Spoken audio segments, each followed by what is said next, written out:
Welcome to Superconnections. I am your host, Jennifer K. Hill, helping you with the golden triangle of connection, where you will superconnect to yourself, others, and your purpose. Join me each week as I will share from some of my favorite tips and tools for superconnecting, and I'll bring in some of my favorite friends and thought leaders to help support you on your journey to superconnecting to the life of your dreams.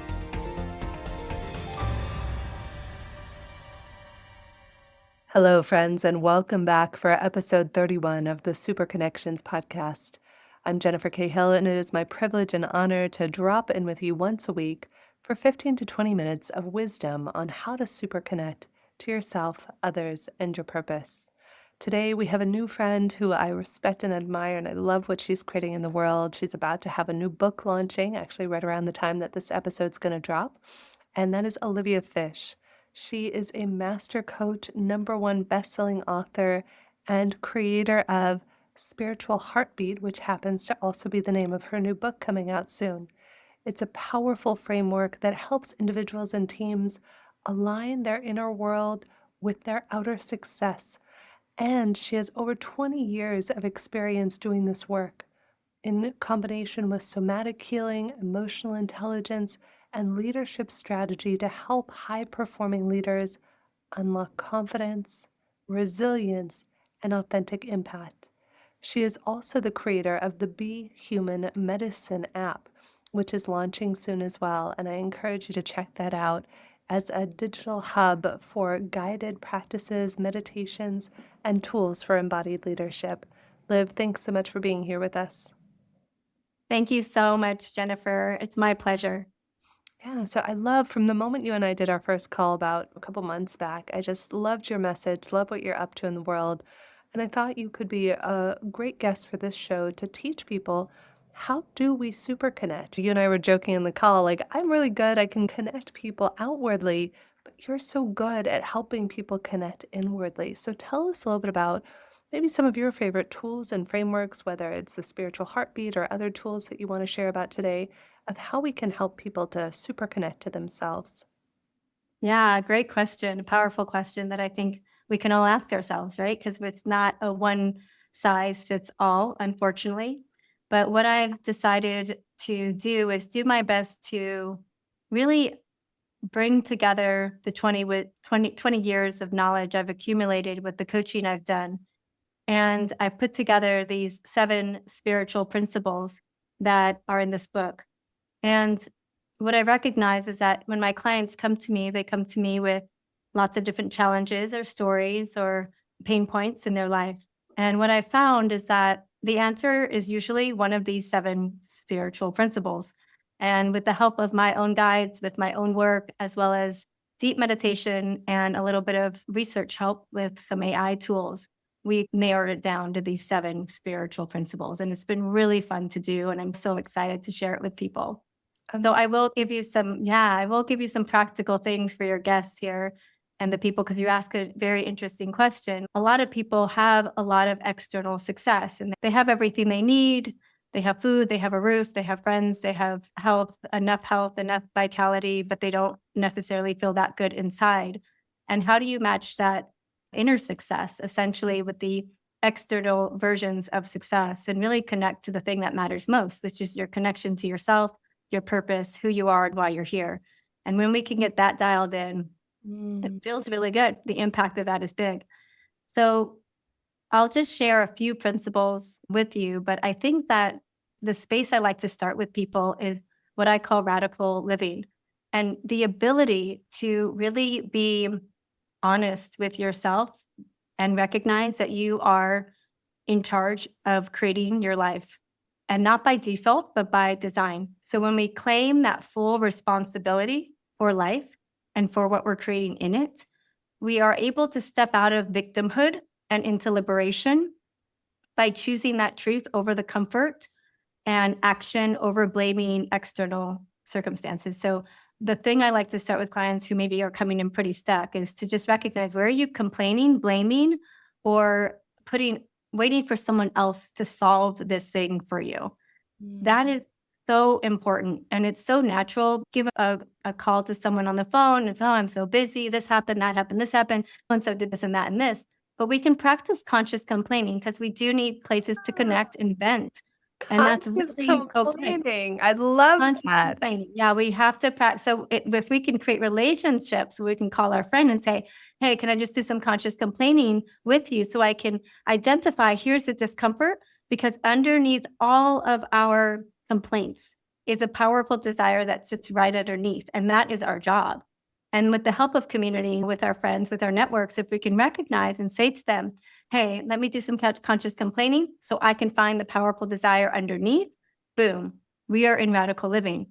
And so much of our world right now is focused on the violence, the despair, the challenges, but we're not making time for the vision. So if we as individuals are not connected to our desires, how will we ever create a bigger vision for our reality? This is the first step. This is the first principle I talk about in my book. And it's something I would love to encourage your listeners to just try out. Have these little buddies that you do this with. It's super, super helpful. I love that you teach this. I think I just wrote an article about this. I write a weekly article on LinkedIn called Inspired Living Tools, which if you don't have one, definitely write a Spiritual Heartbeat, a LinkedIn article. It's so much fun. You send it out every week at the same time. And I'll have to follow you. I wrote something about this, and it's something that I was taught many years ago of sometimes people just need to vent. Like my husband and I, it happened this morning. He was super frustrated. A bunch of bills came in all at the same time. This guy's like sending bills all different places and nothing's organized. And he's really frustrated. And my old default was to try and fix it because I have 183 tools. It's, oh, honey, let's do Sedona method, et cetera, et cetera. And just like you said, though, this is where my husband and I have now learned because it used to cause fights. And I would say, my love, do you need me to listen or do you need me to solve it for you? And that's, I think, part of the partnership of these constant conscious complaining partners and accountability buddies that you're talking about. I have another friend, Jules, where we've done this for each other for 8 or 9 years. And we just say, do you have the space? Can you hold space for me right now? Beautiful. So important because unless you have a committed buddy, if more of us had committed buddies, there would be less disasters because we're all just dumping on each other. And then person B doesn't have the space to receive what person A is saying. And then both now are in a like complete meltdown. And then it just proliferates. So, what if we could consciously ask, can this person receive what I'm about to say? Oh, that's so beautiful. That what you just described right now is why I am building that Be Human Medicine platform and the movement because what you're saying to me is, oh, I was going to just sit there and fix my husband's problem, but I've learned to be human medicine for him. Yeah. That is the Oh, I whole love goal that. of the movement right there. I'm like, yeah, do that, people, and decide to create those agreements with your partners, with your friends. Like it actually has to start in just your world. This is a big movement that we're creating together with all of the partnerships coming in. But really, it's starting within ourselves. Can I be human medicine for myself? Can I be with what actually is? I've got my journal behind me on what I call my nap bed. And this morning, I was just doing conscious complaining, but I read it again and circled, oh, powerful desire, it's that. Oh, powerful desire, it's that. So you can do that for yourself. So you don't need necessarily to do it with people, but it does really help to do it with people as well. It's very hard, though, I'll say, if you haven't practiced being human medicine for yourself, it is, in my opinion, impossible to be human medicine for other people because if you're not okay with your own pain and discomfort and being with that, and then learning how to alchemize it into something wonderful for yourself, it's going to be hard when people are suffering. And this is how codependency starts. We're saying to our people around us, I need you to feel better so that I can be okay in my day. And so let me go fix your problem. But that's manipulation at its worst, codependency when we're doing our best. And it's called empathy when we're thinking we're enlightened about it. But really, it's not great. It's not great medicine. And we can do better. And this is what I'm asking people to say yes to. Just part of this one principle is it will change pretty much what I've seen, like 45% of the problems, if you can really say yes to radical living in this way, because you end up out of the drama triangle. You're no longer a victim. There's another exercise where I have people tell me essentially their life story from like start to finish in as much detail as possible. And I pull out all the juicy parts. And we spend quite a lot of time on this, but you could do this on your own as well. And if you can recognize that how you tell your story is one of the most important things about how you create your future, that is also a really important way for you to be human medicine to yourself and to others as well. And so I have a forum I'm in where we've done that for each other. And it's quite beautiful. It's quite empowering. And so to pull out, like, oh, you're saying your story like this, but is that actually true? What actually happens? What are you gaining from that? What is the gift, the opportunity, or the offering that wants to come from the thing that happened? So we're not denying the hard stuff. We're actually just accepting it as a part of reality and then deciding what to do about it. And that is a really powerful little nugget and tool as well. It doesn't have to be your life story. You could just pull out also just like a little thing that you feel stuck about. But noticing how you say something, anything, a story, a challenge, how your day went, really does matter in that principle as well. Yeah, and if I may piggyback on that, one thing that's coming to my mind, Liv, around this is I sometimes encourage people to listen to other people they respect and admire and listen to the way they speak and the way they talk about their stories. Like, even in my day to day life, if I say something I'm not committed to, if I catch myself even complaining, now there are times where I'll say, honey, I need to vent, or I'll tell my friend Jules, I need you to hold the bucket. We call it taking out the trash or holding the bucket for each other, right? But I do it very consciously. And on the times where I'm not intending to complain, where it's just, oh, shoot, I just started doing that thing, then I say cancel. And then I edit and I reimagine what I want to say. And I'll say in real time, oh, that's not what I was committed to saying. Cancel, cancel. Here's how I'm going to reframe that in this moment. And the invitation is observe the people in your life. Sometimes it can be very hard to observe yourself as a non biased observer without getting into judgment. It's hard to do it even with other people, right? Can you just sit in observation with no judgment attached? And when we do this with other people that we respect and admire, or even those that irk you, just look at what are the words they use? What are the phrases they use? Are they committed to the way that they're speaking? And how are their outcomes? You look at some of the most successful people in the world, and love or hate them, they do speak, we all speak our reality into existence. Our words are our paintbrushes that create our world. Yeah, absolutely. I do think that we can use each other, right? We're not isolated beings on this planet. There's a big movement towards like self care and self awareness and take care of yourself and figure it out. And radical responsibility and radical living is not about doing it on your own. It's actually recognizing you have the power to learn from others in a very conscious way as well, which is what I think you're speaking of. And to be able to essentially just notice the things that light you up. Oh, I like the way that person said that. I like the way they tell their story. I see that they're effective in this way. So now I can say, I can't be them, but what is my authentic blueprint to getting that same success, that same effectiveness? And I think that's moving into a different principle, which is called authentic living. When you strip away the mask and express your truth with a lot of integrity, courage, rooted in the deep self acceptance. And it's not easy to do because a lot of people are often comparing up or comparing down. And that comparing up or comparing down is where the judgment comes in. You can create horizontal relationships and recognize that there's no above or below. You're actually able to learn a lot faster from the people around you or the people you just see on Instagram or wherever.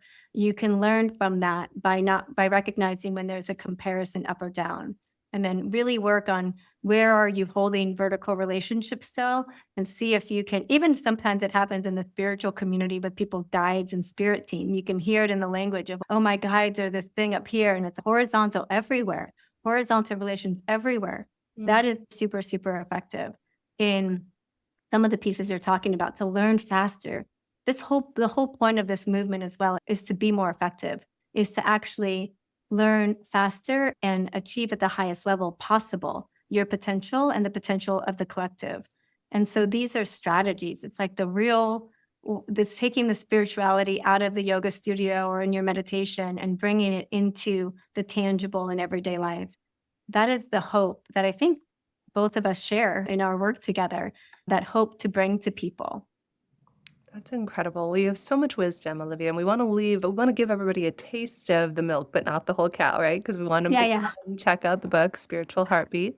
When is the book coming out, by the way? Yeah, so the book is going to be launching October 21st. I would love your audience to do pre-orders now because that helps for us to all spread the word. It's on Amazon right now, so you can order it, and it will be delivered to you October 21st. Amazing. Is there any last little bit of wisdom, something maybe that was another little tip or something I didn't get to ask you that you'd love to leave our listeners and audience with today? Today, from when I was sitting in meditation myself, I just felt this feeling of gentle. Be gentle with yourselves, be gentle to others, assume love, and move with grace. So that was the message that I received today. And so I'll share that with your audience as well. I love that. I think that if we could all extend ourselves and one another a little bit more grace and compassion, it would make for a more spacious world, a little bit less tension, less anxiety, and more capacity, I think, to be with one another rather than resisting one another. Life, politics, war, life is the way it is. Could we just choose ourselves the way we are? Could we choose one another the way we are? And could we choose the world the way it is and then recreate something new from grace? Amen. Love it. Let's do that. All right, beautiful, my friend. Aside from the book, is there anywhere else that you'd like people to connect with you, follow you? Yeah, they can download the Be Human Medicine app. We're starting to take the founding members in. If you're interested, you can be a founding member. We'd love to, you can go on your Apple store and download the app. You can go to my website, oliviafish.com, and check out the services and the group gatherings that I'm doing. And hopefully, I'll see you on the other side. Amazing. Thank you so much to Liv Fisch for joining us today. And my intention, as always, for each and every one of you is to super connect yourself, others, and your purpose. So that way we can all live fulfilled lives and appreciate it and connect at a very deep level.